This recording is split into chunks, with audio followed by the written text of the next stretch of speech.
guys, samahan niyo kami sa mga ganap namin for today.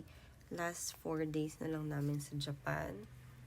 And ngayon mag-late lunch lang kami sa Sukiya.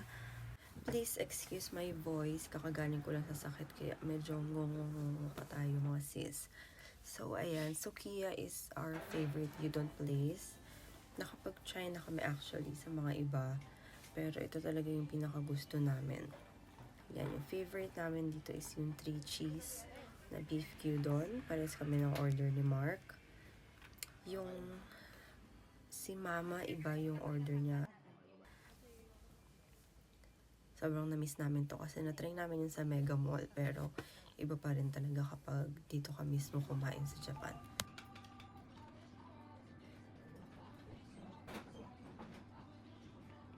After our lunch, punta kami dito sa outlet. Probably around 30 minutes away lang to dun sa bahay ng mama ko sa Tatebayashi. Ang maganda talaga sa Japan is meron silang mga chairs na pwede mong rentahan. Ay, actually, ibabalik din nila sa'yo yung coin after.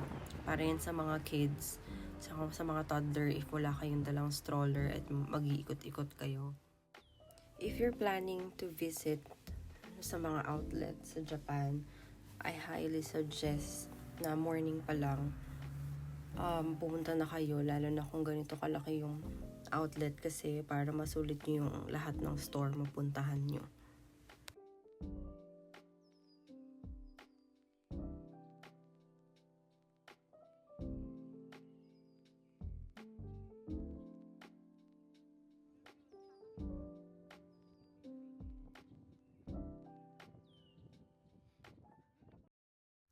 Here's yung list ng mga stores dito sa Sano Premium Outlet. Yan, makikita nyo sobrang laki talaga and madami siyang stores. Hindi pa namin naiikot yung 1/4 niyan, sobrang lamig. Kaya nag-decide na lang kami pumunta muna sa food court. Malaki yung food court nila. Meron sila itong gongcha. Yan, nag-order kami. Makikita nyo rin yung kapatid ko. Barista siya dyan.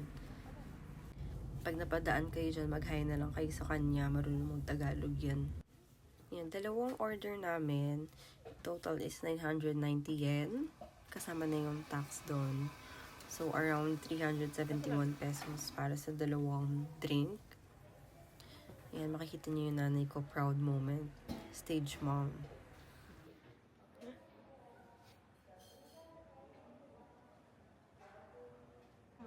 Nag-order din kami ng takoyaki. Ayun yung takoyaki nila. Masarap din siya and mura.